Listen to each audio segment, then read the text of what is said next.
Hi. And welcome to this meeting. Apologies for the delay. We are looking for the fourth panelist of this discussion. It's a good thing that we have already Lamiaa online, which is from Egypt. Let me introduce myself. My name is Iro Alampei. I come from Greece. I work in MIO, the Mediterranean Information Office, and for more than 2 decades, I work in the non-formal sector in environmental education originally, and now what we call education for sustainable development. I am here in my capacity of being partner as MIO in this project called Beauty. I call it Beauty. The Egyptians call it Bitwati. In Arabic, this sounds like my environment. So this project has to do with upskilling, building the skills of Egyptian youth in the age range from 15 to 25 in order for them to find solutions to local environmental problems in the vicinity and drive action. So after building their skills, they're imagining with the help of mentors solutions, and then they're implementing this. And we have with us also many partners, and I see some young people from this project, and I'm very glad about that. But together with us as panelists, we have two more experienced, very experienced people in environmental education, education for sustainable development, and also in the youth sector. Let me introduce you, Ms. Anne Finlayson. So as you may have seen in our website, we had shared a short bio of Anne. Anne began as a countryside ranger in Scotland, and then traveled the world teaching and facilitating and consulting in places such as Papua New Guinea, Australia, and Canada. Before launching SEED, which is a UK-based organization, she led the education sector in WWF UK and was an education commissioner in the UK Sustainable Development Commission. According to Anne, learning for sustainability should be about real people, real opportunities, and real responsibilities. Very nice and inspiring quote. Anne, to introduce yourselves, maybe you can say hello. Sorry, hello. I don't think I need to add any more to that. That was lovely. Thank you, Ira. We have with us Ms. Stella Saratsi from Greece. Stella has worked for many years for civil society organizations in Greece and abroad in a wide range of programs aimed at empowering individuals, groups, and organizations. Through her work in community-based action, training courses, and management, she aims to foster a higher quality of life for individuals from marginalized and underrepresented communities. She currently coordinates the Erasmus Plus project locally at the Goethe-Institute of Athens. Maybe I didn't mention it before. The B2ATI project is managed, is led by Goethe-Institute of Cairo. So we thought that this would be a nice opportunity to exchange between the two institutes from Athens and from Cairo, how we work with young people. So welcome, Stella. Hello. Thank you very much, Iro, and thank you very much for the invitation. I'm very happy to be here and share what might be supportive and also listen to. Thank you. Thank you, Stella. And now we are heading south. 2 hours flight from Athens. We go to Cairo and meet Lamiaa. So Lamiaa is a Cairo-based monitoring and evaluation expert. She has a decade of experience in the fields of non-formal education, but also in skill development for employment. Lamiaa believes that arts and cultures help people grow into more wholesome and more human versions of themselves. And the NGO which she's currently working is called Alwan-wa-Awtar, and it's a partner to Beauty, and it's handling actually a big component of the project, which is the boot camps. She can tell us more about that. And despite her long experience, Lamiaa is a young person herself. So she's under 30 and she's in the target group of the people for whom we are talking about. So welcome, Lamiaa. Hello, everyone. I'm not that young anymore. Like I'm 30 something. Up to 35, according to the very flexible European. Yeah, I So would go for up to 60. Like, yeah, let's keep it. I can see your point. So do we have Asma with us? I don't see her, but so I think we can start. And if Asma joins, I will introduce her as well. From MIO, my colleague Haris and Vicky. I see some people from Bitwati as well, and some people from Media's network, our Mediterranean network. So welcome, everyone. As we proceed in the discussion, you're welcome to share your comments or questions that you have in the chat. And the last part of our discussion, hopefully it will not take more than 1.5 hours, we can address them as well. So I would like to start with a nice break, actually, because before addressing the first question to the panelists. So in order to get a glimpse, like a mini poll of your profile and how you yourselves, all of you and all of us, relate to young people, we have a mini poll. And if Haris can kindly launch it. Able to see it now. Yes, we can see. So the question is, how do you engage with youth? And we have 5 options. You are a young person yourselves, under 35. You're an educator, formal or non-formal. You work in a youth-related sector. Or maybe you don't work with youth per se, but it just happens that you interact with young people often. Or 5th option, you don't engage with young people so much. So let's see your profile. We'll give you some more seconds. Until now, we have 12 votes.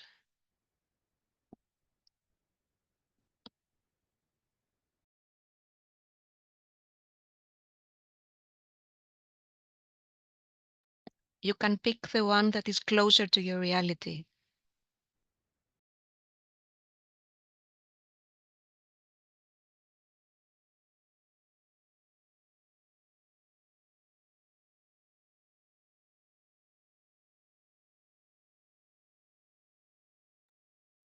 I think the majority has voted. Perhaps I could share the results, but it seems that the youth actually are the majority.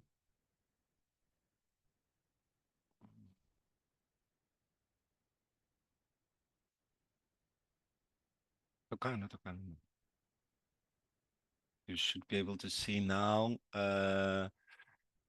33% identifies as youth themselves. 27% of the participants are educators, formal or non-formal. 27% works in youth-related sectors, and 13% do not work with youth. So since you have the PPT, can you slide down one slide, please, to enter to the first question.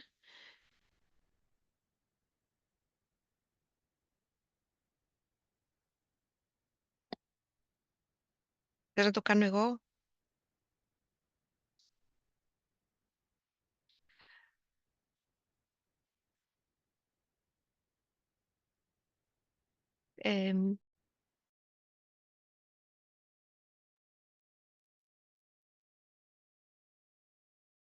We have some problems with the PPT, so maybe I will orally address the question. So our first question to the panelists is, what does meaningful youth engagement look like? So from your experience and your lessons from successful, but also non-successful examples and projects and initiatives, in your context, it can be environmental sustainability or the wider youth agenda. What does meaningful youth engagement look like? Who would like to start?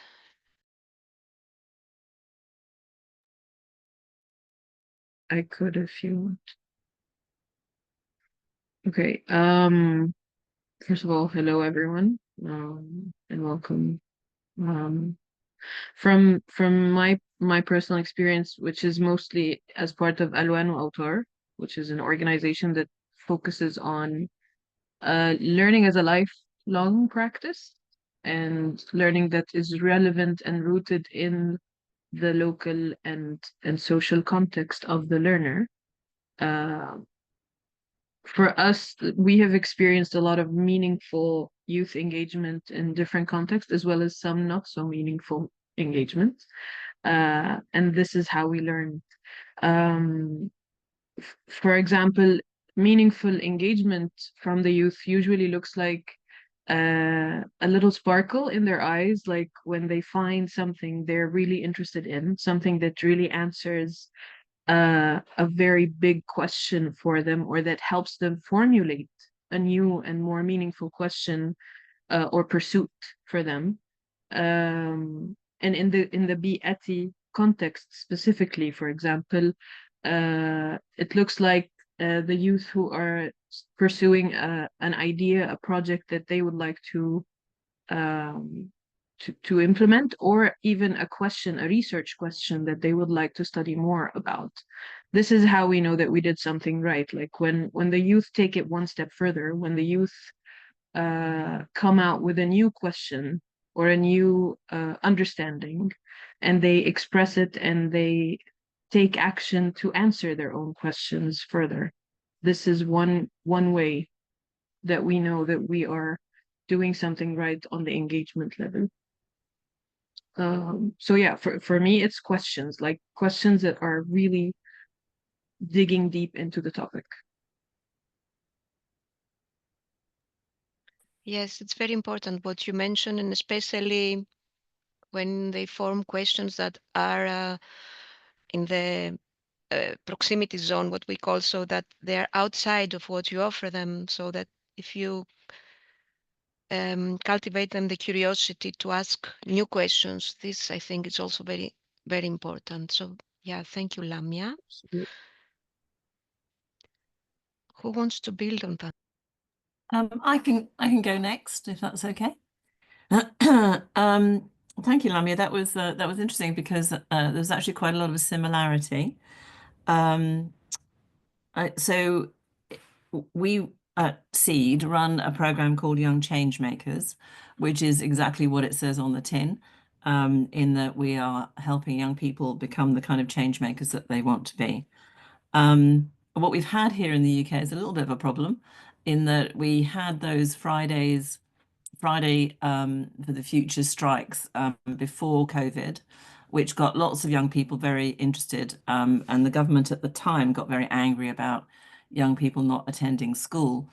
And then we had COVID, and a lot of young people obviously were at home doing their lessons and doing a lot more online, which had some benefits, but also it meant that there was a big questioning about, what actually was the role of teacher.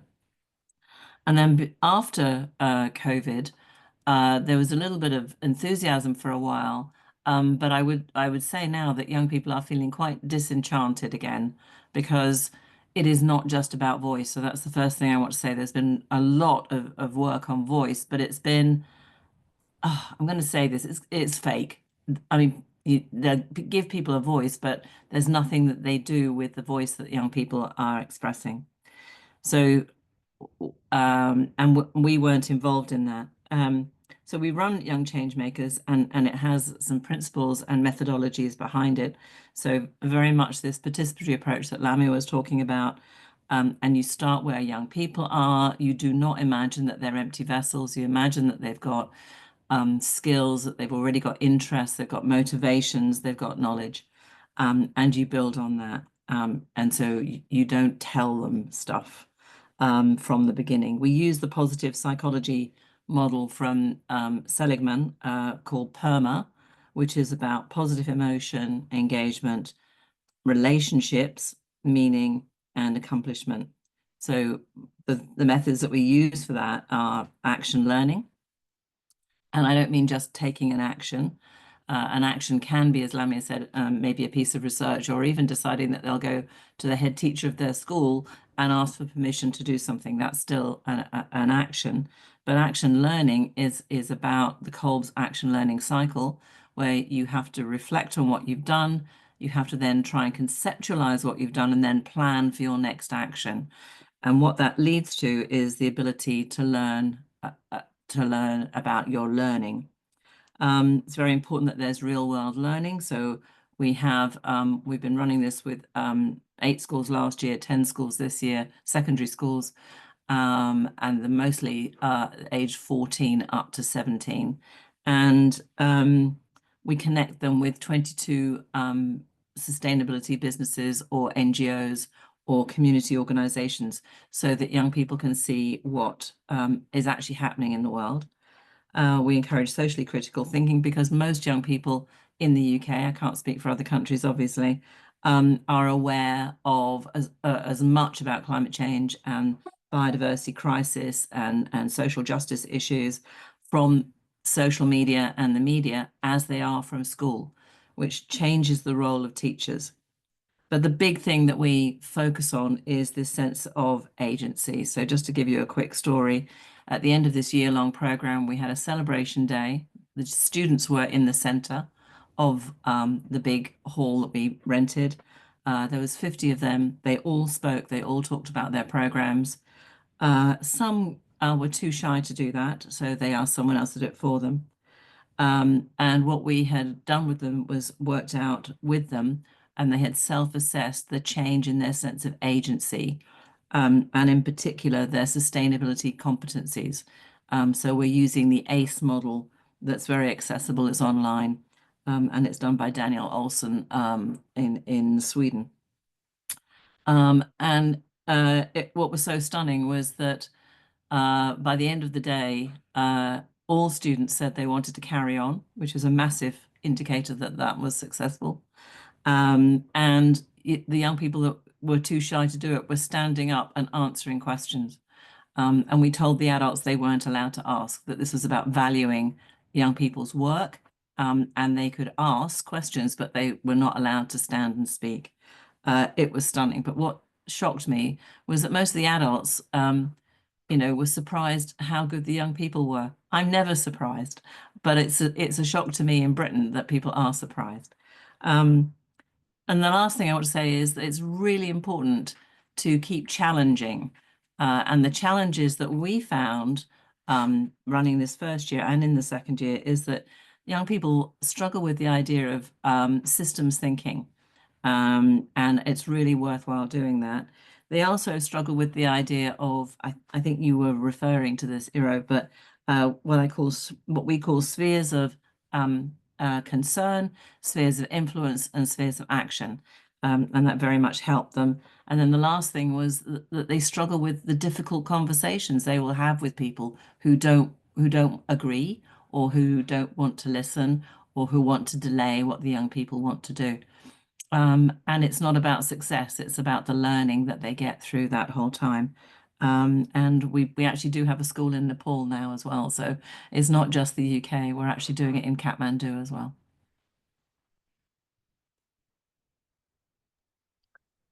Thank you, Anne. Wonderful. A lot of points that you raised, I think, ring a bell in all of us working with young people.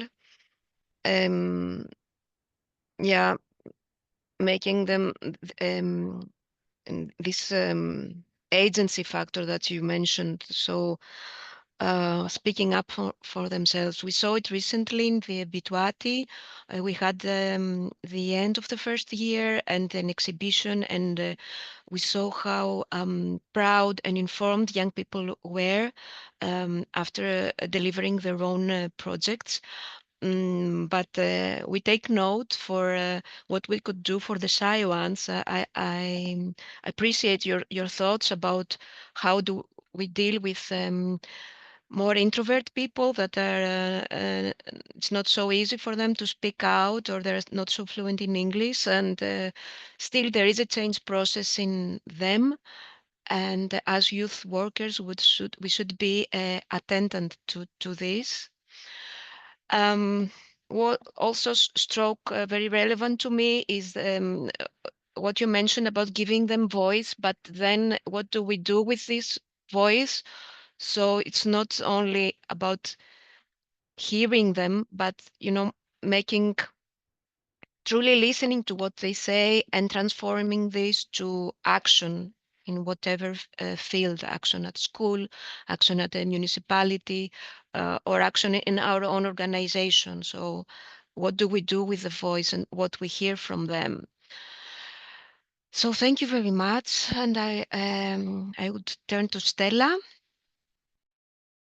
Thank you. Thank you very much, Lamia and Anne. I will try, while you are talking, I'm taking out things and adding others, so I will try to build on what you have shared.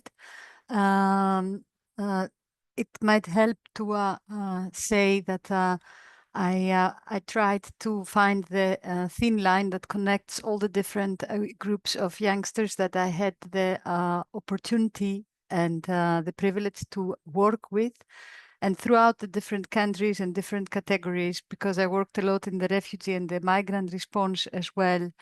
And I only say it to give light to the perspective that I'm having. There is one ground that it's always the same, that youth can feel the hypocrisy of the approach that we have at different parts. And I'm using this word on, I allowed myself to use this word on purpose because I took the courage from Anne that said about the fake, and how we see so many people that are very many times surprised, like a young person is telling something, and then there is this surprise that has always an atmosphere of, I would dare to say, manipulation. So I think that the line that it's behind is that with youth, with everyone, even with young adults or adult groups, but in particular with youth, if we also remember ourselves as a younger person, youth has a very high sensitivity on what is authentic and what is not authentic in the approach that we are having. And it's not that we have to be authentic all the time, but once not authentic, then it's better to be on the table, and that this is part of the process of working with youth. I find it very challenging. I find it a very challenging target group, exactly because of these open antennas that are there, calibrating what is happening to the one who is facilitating a process or an intervention or an activity. I believe that youth wants and needs to be acknowledged, and they want their needs to be calibrated, but the exact needs that they are having at that exact moment, which might be different the other day, and especially to long-lasting interventions, it might be that they're different also the other week. And there is always this variety and the changes that are happening. So I think the points that I would keep is that youth has the antennas very open. They want their needs authentically to be met. first calibrated, acknowledged, and then met.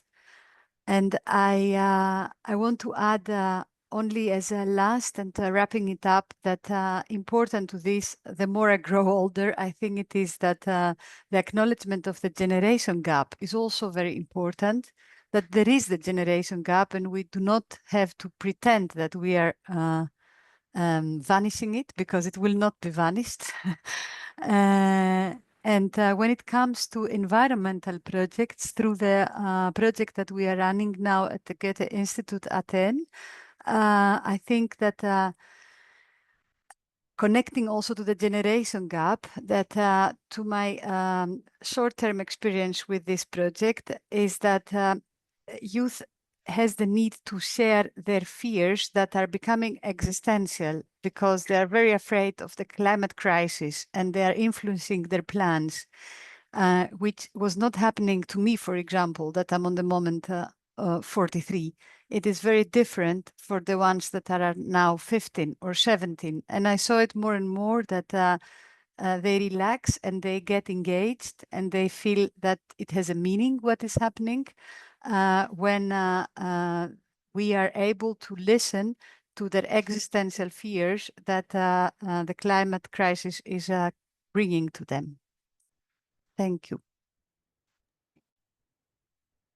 Yes, well, the line between hypocrisy and authenticity, yeah, it's also, I think it's relevant to us. Thank you for your comment that as long as you put this on the table and you acknowledge that I'm now carrying one concern that I have, that young people drop out or they feel manipulated because projects come and then you move on to another project, and you have this pool of people that are engaged and are co-pacing with you for some months or some years, and then you kind of leave them. So what happens next? We will address this topic also in the third question.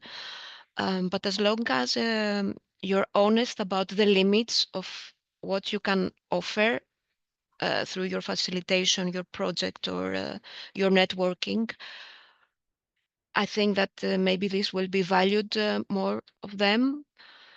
And yeah, for sure, you're right that this existential fears that they have is something very new to them and even to us who are much older, but we're really worried about how young persons of our families will evolve in this complex and fluid world.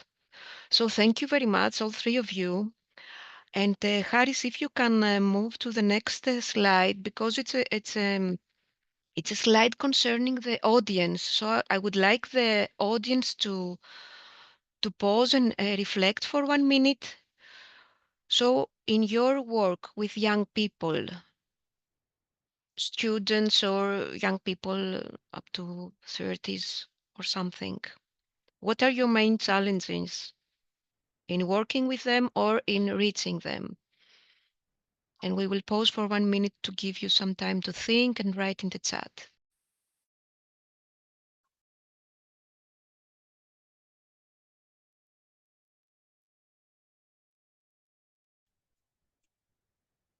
Thank you very much, my friend. You confirming this.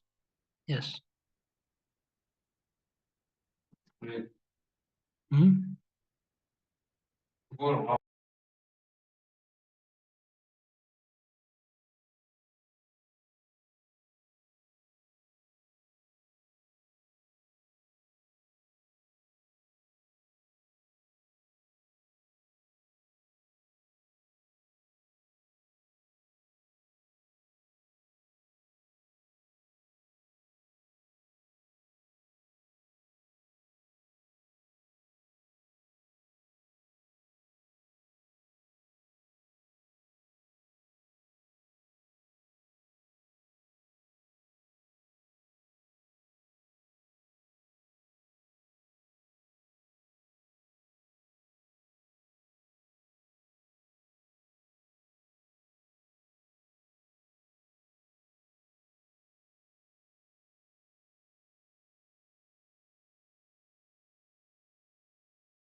So as people write already some ideas, maybe we can turn to the panelists and refer to the second question.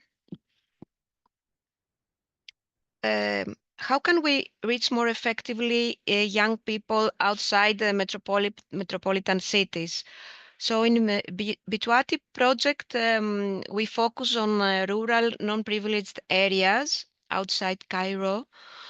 But we could, address this question thinking of these non-privileged or marginalized, as we call them in the project, as to the people that do not actually reach for us, because usually it's the privileged, those that go to school, have good marks, have great curiosity, that reach to an environmental NGO or humanitarian NGO or a learning institution. What about the rest of the young people that don't know of this possibility of them reaching to us? So how can we reach them, listen to them? Already you said some things in the first question, how we can truly listen to their needs, which can be diverse and change from month to month or from period to period. I don't know who would like to start from the three of you.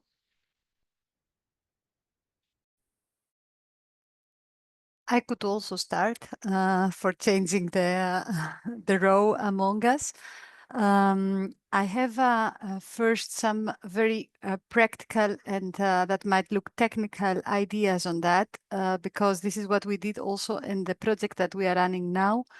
We wanted to go a bit beyond of the usual Erasmus Plus people who are reaching out, not target group, but the ones, as you very greatly wrote in the guidelines that you gave us, the ones, those who are not reaching out for us. So we worked with young refugee girls residing in the center of Athens, that even if it is not a rural area, still they are as if they are living outside of the center of Athens. What helped a lot is to find to create a partnership with the organizations they are in contact with. So that is always supportive. That has been always supportive to me when it comes to work with marginalized groups, to find the people from their community, from their own locality, from their own social context that this youth is trusting, like their people of reference, and to get into a professional partnership with their people of reference, because this makes the distance that is between us much shorter. So this was on a technical level very, very supportive. And when it comes to more abstract, I have noted down to get to know their needs, but again, and to see what adaptations can be made, but again, in a practical level, acknowledging that there are differences that we will not understand or we will not feel and experience, and then somehow address their needs, meaning do they need another mean of transportation? Is there any need for buying the tickets, for covering costs? Do they have like this very contextual, very concrete needs that they might have, which might be different from the more common target groups? So a combination of the respect that there is a gap, there is a distance, and this, in order to be met, there has to be specific measures based on the reality that we every time have. Of course, to this and to the previous question that I shared, the learning comes through a lot of mistakes that we and I personally have done in the field with this. With things that just didn't come to my attention or to the frame that I was looking at. But then there comes learning, and these are the two tips that crossed my mind looking and preparing for this question. Thank you.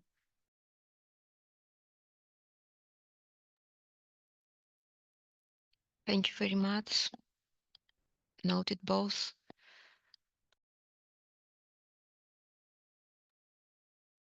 Okay, I can go. From previous experiences, we know that uh, life can look very different uh, in different locations, like depending on the nature of the place where you are, and the social context and the economic context and the political context. And this is something that really needs to be studied. It requires some time actually to fully map the community that you're targeting, or at least to get a general idea of what are the key issues, for example, that are concerning them or that hold most relevance to them. Because what we discovered, for example, uh, when we met with some women in rural areas at one point when we were trying to see how best to interact with them, was that their concerns were so far away from, let's say, environmental sustainability. They wanted to make a decent living. They wanted to live a life where they didn't have to depend on aid, where they could simply just enjoy their home, their family, and contribute something to these people that they care about so much. And for them, it's all about like, how can I work more? How can I gain more income so that we don't have to feel stressed about money, or so that we don't have to feel stressed about when things aren't going so well in one of the seasons, the agricultural seasons, or things like that. Um, and this kind of brings to attention that maybe part of the challenge of outreach is that we reach out with an agenda. We already have something in mind that we want to give people because we believe this is what's best for you, or this is what's best for the world, or this is what actually needs to happen, and this is how it looks like. But we're often humbled whenever we enter with this kind of agenda. We're humbled immediately by the community's response, like, we don't care about that. You care about that, we don't. Um, and this is one of the key challenges, I think, of programs in general, trying to reach uh, underprivileged communities, or communities that are kind of out of the beaten track, like, or outside metropolitan cities. We don't understand much about these places. We don't understand about their daily struggle. And we cannot even begin to imagine how to link them to what's happening in, I'm going to use the term first world problems, but it's not exclusive to first world countries anymore. It's just like there's a difference where we need to embed ourselves into these communities to fully understand them first. And I don't think there's enough resources being allocated to that when we apply for funding. And this is something maybe we need to revise. I couldn't agree more, Lamia. I'm really going to go for it now because everything you said is absolutely true, and uh, it's something I've struggled with for a long time about, and it was something that happened to me when I was at WWF UK. Someone came up to me and said, I was the head of education. He said, Anne, you're completely wrong in what you're doing, and what we were doing was actually trying to address social change. And I said, well, what do you mean? He said, well, what we need to be doing is reaching hearts and minds. And I said, I don't know what that means. Explain to me what you mean by hearts and minds. It's a standard phrase that everyone uses, and it's sort of like code, and everyone nods, but I don't think they understand it. So I said, what does that mean? And he said, well, everyone has to have the right values. And my heart sank. And I said, oh, they don't have the right values? And he said, no. I said, well, who does have the right values? And he said, we do at WWF.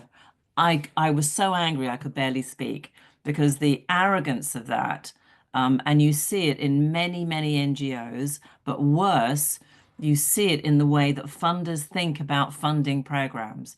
So they're thinking about this in a kind of capitalist way, which is, define a project, a product, not just a project, but a product that, you can actually measure the impact of and the outcomes from. And that's all they will do. Now, the problem with sustainability in its broadest sense, including social justice and people's well-being, whether they're in the rural communities or whatever, is that it is not measurable in that way. It is not a product that you can measure in that way. And a lot of sustainability has got wicked problems in. It's stuff that we've not yet worked out how to do. So we have to engage in this learning journey together. And trying to convince funders to do that is really hard work. And it's something that we struggle with. So just to go back to the question about metropolitan cities, I completely agree. And we're not in a metropolitan city. We're in a small town, but in a very rural county with a lot of agriculture, some of it very rich, but also some quite poor small farmers who are struggling to make a living. But we also have, even in this small town, a lot of poverty. We have a lot of food banks. We have a lot of homelessness. And we work with one college with young people who are not in mainstream education. So often it's mental health issues, or it might well be they are on the spectrum. They might have autism. It's that kind of thing. Or they've just not settled into mainstream education. And when we started the project with them, their teacher said to them, "So we're going to be talking about climate change." And the kids said, "What's climate change?" And when I said this to some other people on an online conference, someone said, "Oh, they just need to be taken outside and enjoy nature more." And I was even more angry with that because I couldn't see how those two things related. But the good thing is that when I said this to policymakers and civil servants in the government, they said we've never heard that before. And I said, well, it's true, because those young people are just surviving. Their lives are completely different from what you think young people's lives are. And thankfully, what they said was, we'd like to meet them. I said, great. He said, because we don't meet those people, we don't hear that voice, we don't understand that experience. So I think that going from practice and always thinking about who else you can influence, and whether that's policymakers or other NGOs. I co-chair a thing called Our Shared World, where we're trying to challenge 350 organizations who are doing, as you said, Lamia, they have an agenda and they're trying to sell their agenda, and that sell.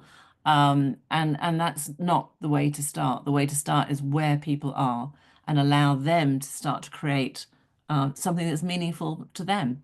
So your ladies in the rural areas are still doing sustainability, because sustainability definition is not environmental sustainability, but the initial definition was about the well-being of this generation, and future generations, and that's what they're talking about. I'll stop ranting now. I agree. I full-heartedly agree. Thank you, Lemmy. I think you and I are on the same page here. Yeah, I'm missing someone to contradict what you're saying, but yeah. Would I also, maybe Yes, share please. something well, without wasting the time? But I think it's really interesting, the discussion, and I have been myself involved in many youth initiatives and networks, etc. But I had this very recent experience for a project that we had to do, let's say, a social research and study some social groups, and we had to have non-privileged groups, underrepresented social groups, marginalized. There's a lot of terminology. And okay, I understand we have to do it also for research reasons, but also for the project. But I think that now we are living in an era that the youth is being recognized as a significant stakeholder that needs to be represented. And there is also a responsibility, let's say, to us, like the best way to reach out effectively to youth, it's include them. It's really, this is our responsibility. But there are a lot of nice things going on, but they need to be included, because nobody can speak better about themselves than themselves. So just giving them steps, really simple stuff, from summer schools, from participation in important events and meetings that they could be heard. Today, I was very happy to hear that the Youth for Ocean, I don't know if any of the participants are members, an EU group by small marine biologists, they're going to meet the commissioner and have a casual discussion with him. These type of things also put responsibility, let's say, to projects and people who are working with them. Yes, include them, but include them not only as an add-on, but include them in the actual table where decisions are taken regarding them. Yes, Harris, I agree also on that, and this is challenging for us because that would mean that we would have to, give some of our decision making and the power that we have in controlling things and handling it to them, handling this. Otherwise, it's youth washing. We're gonna have this as well now as a term. Yeah. So, coming back to the audience, and thank you all for the really insightful comments. Thank God we're recording because keep notes, but I maybe miss some. Um, Harry, can you go to the next slide, please, to ask I think we also have answers from the previous poll. I don't know if you want to read them or should I move to the next one? I think you can move to the next one.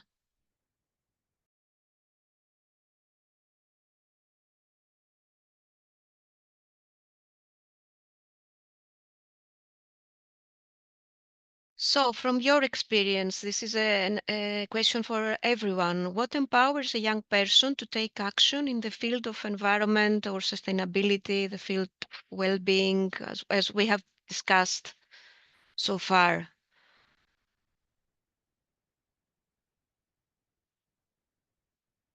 What empowers a young person to be active, to be a change agent?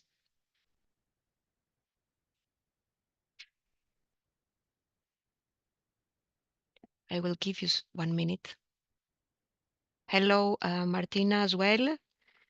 Welcome to this conversation. We are now opening a question to the audience.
So from what you say so far, they can be inspired by real world examples. They care about things that are relevant to their lives. maybe we need to equipment with a certain knowledge below, let's say it, so that they are aware of their environment and what their possibilities of actions. But also it's quite complex. I see you need availability and access to resources to work on an early stage and ongoing.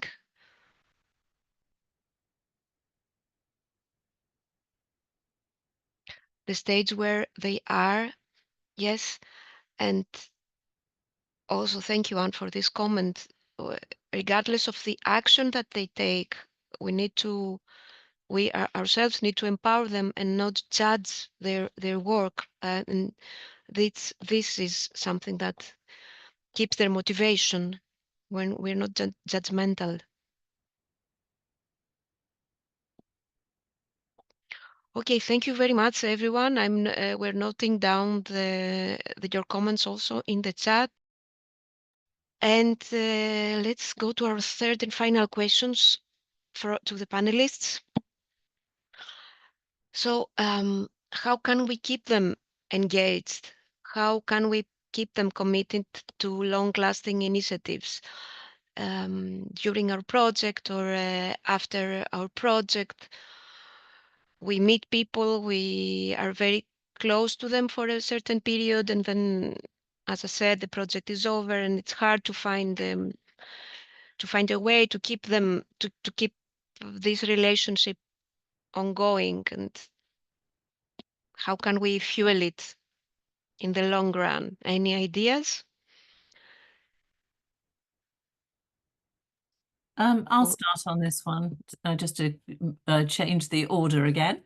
I think that quite a lot of the stuff that I've already said, and we have evidence of it, and turns out we're one of the only programs that actually are measuring the change in young people, which I find bizarre, but it is because most projects are led by funders, and the funders ask for different evaluations than actually, what is the outcome for young people. They're not asking for that, but for me, that's the important thing. I think the second point I want to make is that, this is a massive social change project, and whatever your project is or whatever your NGO is, you are just part of a very, very large picture of change. And we don't know where this is going to go, but we are somewhere in this, and we're part of a jigsaw. So there's a lot of people working in lots of different areas. There's thousands and thousands and thousands of organizations around the world, probably millions, who are all trying to do something. But why are we not more effective? It would be my question. And often it's because we work on our own and we work specifically on our own, mission or project without understanding how the rest of the world is working around young people. And connecting that up, I think, is really important. The other thing is there are ways to understand social change. It's not an unknown thing. There is research on how social change happens. And part of the problem is often people who work in small charities, NGOs, or are passionate about this, are the pioneers. And the majority of people in society are not pioneers. They'd like to follow something that's already been established. Maybe they want to follow people that they think are just like them. And that they're not pioneers. And I think we need to understand more of those models of social change. The thing for me that keeps young people engaged is they design their own program, they design their own project. They are helped along and facilitated in understanding their own learning. They are shown that what they're doing is valued. But more than anything, they have an insight into the systems that they are trying to work in, and the gaps and leverage points that help you start to understand, well, I tried that, but maybe I could try this leverage point instead. These are really important basic skills that help young people carry on and on and on. But it's not what a funder wants, let me tell you that. It is not what a funder wants.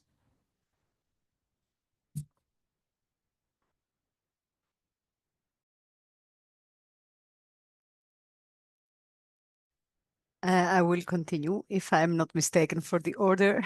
I agree very much also from the last sentence that you said, and also from the previous question, how you match to each other. I'm completely aligned with that. Having worked a lot with funding, as most of us, it is not what the funders want. I definitely in for it. And I'm telling it also in a very, when I first read the question of how can we keep young people engaged and committed to long-lasting initiatives, the first thought that came to my mind is that for long-lasting initiatives to be there, there needs to be long-lasting funding, uninterrupted, that has a whole perspective and that gives a whole perspective, and funding that is also integrated in a wider context. And it's not, but what we see around is that there are a lot of one-off projects, and there are a lot of projects that, as we are usually called fireworks, and then we are inside a context that it's not the context that where things can flourish, and we are searching of ways and techniques on how to keep the young people engaged, having the focus on the facilitator, the educator, the youth worker, or even the young people. What is the mistake that they do, or what is the missing part that we don't see, that doesn't keep them engaged. But if we have the zoom out, then most of the times the context is creating a lot of challenges for a long-lasting commitment to be there. So I would start with change of context. It's required. Long-lasting funding that also results to to have much less and less turnovers when it comes to staff, because this is also something very important. The one-off projects and the short-term funds are having also an effect on staffing, and then there are young people who are getting very engaged with one person, and this colleague then is gone because there is a staff turnover and they have to adapt and to trust another person, and of course there are dropouts. So again, on a technical level, this is something that we see many times happening. And then once the context is improved, then I would add that what helps a lot is a personal drive, that wrapping it up with what we were telling before, a personal drive that it is not judged from our side, but a personal drive that they have within a longer lasting initiative.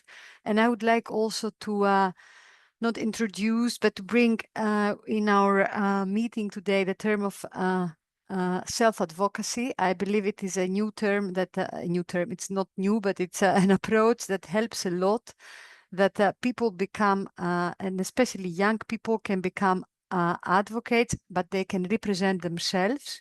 So this also brings a perspective, like that they find the social issue that they want to tackle, and then they're engaged in all the different stages, and they advocate using their own stories, using their own experience, using their own personal drive for what they want to advocate, and not for what serves the agenda of the fund or the program. Because these are usually two very different, completely different things, if I may say. Thank you. Thank you, Stella. Like, I'd really love to build on that. Because you've both actually touched upon very important elements of why things aren't going the way they should. Like the resource, I don't think it's a lack of funding. It's more about how that funding is being dispersed. or how the resources are being allocated, and how there's a lack of flexibility in reallocating resources. So the most successful interventions that we have ever been part of as Alwan-wa-Awtar were things where we had the flexibility to move things around when we realized there was a need that needed to be addressed in order for us to achieve the objective. So we agreed on the big purpose, like the big outcome that we were looking for from the project, the impact that we were looking for, the kind of difference that we were hoping the youth would be able to make for themselves. And then this was the guiding principle, like this was what guided us into choosing the channels of action and the channels of resource allocation. And I think if we manage to instate this kind of flexibility, even without having to diversify our interventions too much beyond the scope of our expertise, like if we connect with each other, if we manage to build these multidisciplinary networks that can provide support for different phases of the work of the youth, like right now I need to learn about environmental sustainability. Good. So this partner or these people have a lot of information that can help you, and these are their programs, and this is how you can connect and get into these programs. And then now I'm ready to take action. Well, these are the people who can help you think of the kind of action that's aligned with your internal purpose and what you really want to do with your life. And then now I want to sustain this action, or I want to take it a bit further or scale it up.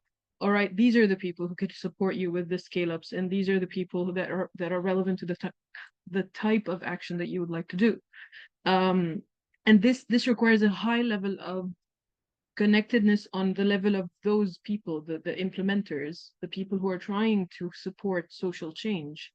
So educators and scale-ups and incubators, and even just like advocacy groups, we need to really be able to find each other so that we can help the youth find us interchangeably. That's one point. In my opinion, this is one way to break the lack of flexibility in resource allocation.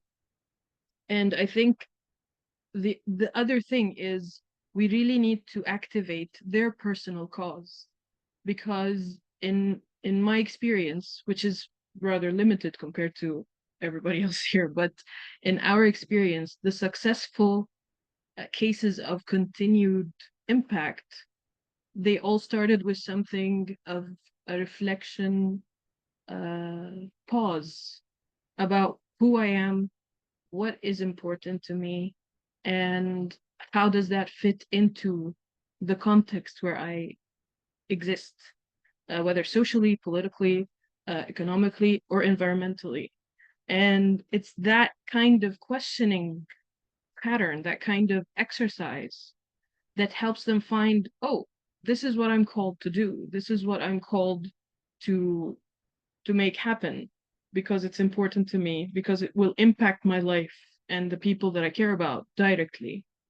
So this needs to be an element there, but also we've experienced situations where they get a lot of excitement and then it goes down over time as they face the difficulties of everyday life.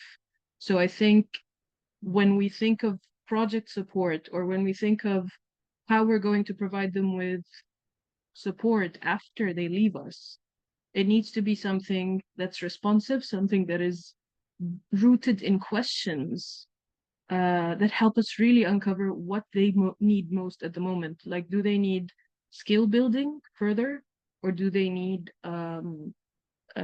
connections in a certain sector, or do they need actual financial support for pilot something of their idea? So, or is it that they need to be connected to circles of advocacy where they can self-represent or self-advocate or advocate for other groups? So just like I didn't really add much, but like I'm elaborating on what you already guys said. Yes, thank you. I note also this pause pause and reflect. I think it's useful not only for the young people, but for us, the older ones, that in Definitely. a constant run in projects and in everyday life. And it's very easy now with this digitalization of everything to lose yourself. And I can imagine that it must be much more challenging for a young person than us. My pen in the discussion that we are having about this continuity that we wish for is to look for, maybe we don't have in this discussion teachers with us, but schools are a way, schools and colleges and universities could be a way that creates, this nucleus around them. There are the teachers, the students from one class to the other as they grow older. And this could create a minimum, number of a critical mass of people, and keep the fire going. And yes, in your remark, your last remark, Lamia, about this, we noticed that there's a boom of interest, and then maybe it slows down. Maybe we just need to ask them why you drop out, why you're not interested anymore, and have an honest discussion with them, because also they have their priorities that may change, and maybe this has nothing to do with us, but they shift their focus to another sector, or Mm. maybe we will meet them later in their lives, or so this True. is. Actually, in cases where we asked this question for people who decided to finish their journey early, for example, or drop out, this was like some of the answers were, I'm just interested in pursuing another learning opportunity that builds on what I learned now. I'm not, I don't feel like this specific project, for example, is what I need to be doing. I need to further learn about something else related to sustainability in general, or related to something that I figured out I'm interested in and passionate about. And in other cases, it's that I didn't find the needs. Like I was not able to find the support that I needed to finish my project. I did not feel heard. I felt like we were just going through the motions and I was being pushed to do this and that, and this is not what I want. So we have to really understand, like, what is it that we do wrong sometimes? And feedback in general is a very useful tool that we use. Yeah, I couldn't agree more. But when their argument is that I dropped out because I found something else that I want to work on that builds on what I learned from you, this is actually this would be a success for us. If the person builds and grows wiser, or more skilled, more equipped, and has new questions, that new challenges, this is really a success indicator to us, and it's up to Exactly. us then to convince also the funder that has their own mindset. Definitely. So I don't know if you You have any. know, Yes. I don't have the reaction button. I don't know why, but I don't know if I can say something. Maybe to use this time, because this is really interesting, because now that I'm working on, after my experience with all this social research, etc. Now, to answer that question, and also as a key word for EU projects and new initiatives, is the mentoring. So it needs to be an activity that is long lasting. Now it's something that we are seeking for. We're not seeking for a one-time participation to a course or something like that. And in this project, in NEO, we're gonna kick off this activity in another project in January in 2025. these mentoring and training activities, let's say. And I will be leading this, so wish me good luck for the next almost 4 years. And for me, one of my key objectives would also be to involve a youth organization, because if mentoring means something, it's going to be very difficult because it needs to be flexible, tailor-made. You have to do the good matchmaking between the mentor and the mentee, the giver and the taker. And it's gonna be for Mediterranean countries, of course, and what the program is also seeking for, because it's an Interreg Euromed program that only involves Northern European countries. That basically the idea is that whatever is built on these results of innovation to be mentored and build bridges with the South. And I could share the link. We have an expression of interest because you're all working with youth organizations somehow in youth groups. So if it is relevant to you, um, at the moment we are receiving expressions of interest for something like that. But just to tell you, and sorry to answer that question, is yeah, long-lasting activities and be flexible. Long lasting and involve a lot of trust building that is should be mutual. So you need time and willingness to bring to create these bridges. And then, as we said before, just be honest about your intentions and your limits at certain point, especially if you are mentoring a young person, I would say. So we don't have a lot of time, maybe 5 more minutes. Thank you all for a very, very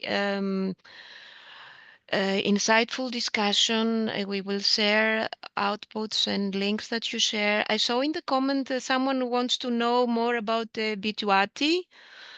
I'm not sure if I am the one that should answer this. Maybe Iman, I surprise you by by asking I you to could say. start and Iman could continue. Like Yes, please. Yes, you can Lamia. like complement with whatever insights you have. So we've just recently finished an evaluation survey for the last couple of batches that we ran for the program in BATI, and a lot of the comments that we're getting from the young people who filled out the survey is that the biggest impact, like the biggest thing that matters to them that they walked out of the program with was a sense of agency, a sense of, you know what, I'm not too small to make a difference. I can make a small difference within my context of influence. And this has encouraged me to either look further into a topic that I'm interested in, or take small action within my community, or continue to do some personal work to develop certain skills that I became aware of my need for. These are like the three main channels that have emerged from how the youth are taking forward their journey. And for them, the biggest takeaway was that my impact on the environment is not that small, and my ability to enforce change is not that small. And I think this is huge, coming from a group of youth who are living in very dire economic crisis mode in their country, or people who are actually relocating from war-torn zones. For these words to be coming out of youth that are in such a difficult position is heartwarming, to say the least. It's hopeful and really, really like tells us that we're doing something that's almost like right there on the good track. And it encourages us to really look further into yes, let's drop our agenda for a short time and allow for their own interests and their own purpose to shine through, because they seldom have that chance to do that. So this is one example. I don't know if you will want more details, but you can ask more questions and I will be happy to answer.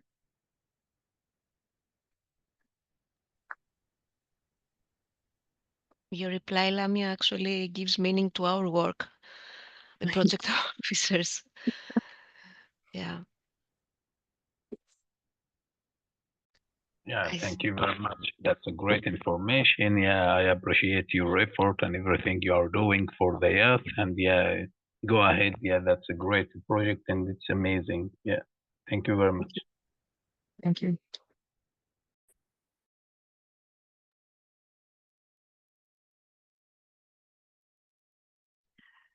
So, yes, we can send links of projects and links of people participating in this very, very, for me, very insightful discussion with you. If any of you participants has an immediate question, you can answer. You can pose it now. Otherwise, you can send it to us. We will upload in our YouTube channel the discussion, because I think for us who are halfway in the beauty or Beati project, this was very interesting, getting your views and seeing how we're going to design the next 1.5 year of the project in a way that is closer to the young people and yeah, closer to their needs and more meaningful to them, to their lives. May I say, just very shortly, when you said for sharing links, I shared the locally link, the website of the project we are running, and I'm sharing only to add to what we have shared today, because there are resources inside. We have prepared in the context of the project a handbook. And this handbook involves a lot of tips and activities and methods and approaches on how to include youth while designing a community-based project. And it can be found through the webpage. Yes, thank you. Thank you, Stella. Guides and the web pages are very useful, but I think this discussion, that human interaction, even if it's through a Zoom call, is also very much needed in order for us to improve our work. So I don't know if the panelists have a last word to say, some conclusions, some remark to end this discussion. Or otherwise, I would love to say thank you, because while preparing, it's always a great chance to reflect. I'm very thankful to the other two panelists. It was very insightful, very, very insightful, and it's always great to align to how we view at what is happening. And thank you for everyone for listening, even though we couldn't see your faces, or we couldn't hear back to which are your thoughts, which is always a bit uncomfortable. This time it didn't feel. I somehow felt that there are people here that we are connected. And good luck to all the projects. Thank you. I just have to add my thanks, and it's been really lovely hearing about the work around the Mediterranean, and actually connecting and realizing that we are we're all looking at how to do this better, or how to be better at it. And I feel I've made some great contacts. So, thank you so much for inviting me. And I really hope that I will actually meet more of you again while we all try and do this important work, which is a massive change from how it has been done to how we can do this in the future. So thank you so much for inviting me. I will echo the gratitude and the inspiration, and I am very happy to be part of this meeting. Thanks, everyone. I feel I was super stressed, like always in webinars and things like that, even at the beginning when we were looking for the fourth panelist. But I'm really grateful that we had even more time to interact with you, and I gained a lot from this discussion. So until yes, a last word from our audience in the chat. yes, we need to evaluate all our meetings for our funders. So just one word evaluation, just an impression, a feeling, or an aha moment, a thought that you had from participating will be really, really useful for us, also for our measuring purposes. So one word that is not thank you.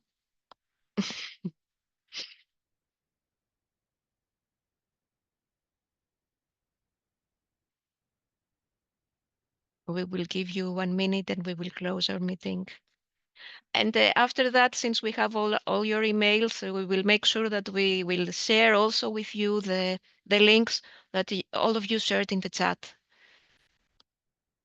And the panelists, you can all find them through the LinkedIn profiles that are next to their names in our website, or just write to us. Disan, you're from Tema. Thank you. And you had Jonas from Albania. Jonas, we met in Crete some months ago, if I remember correctly.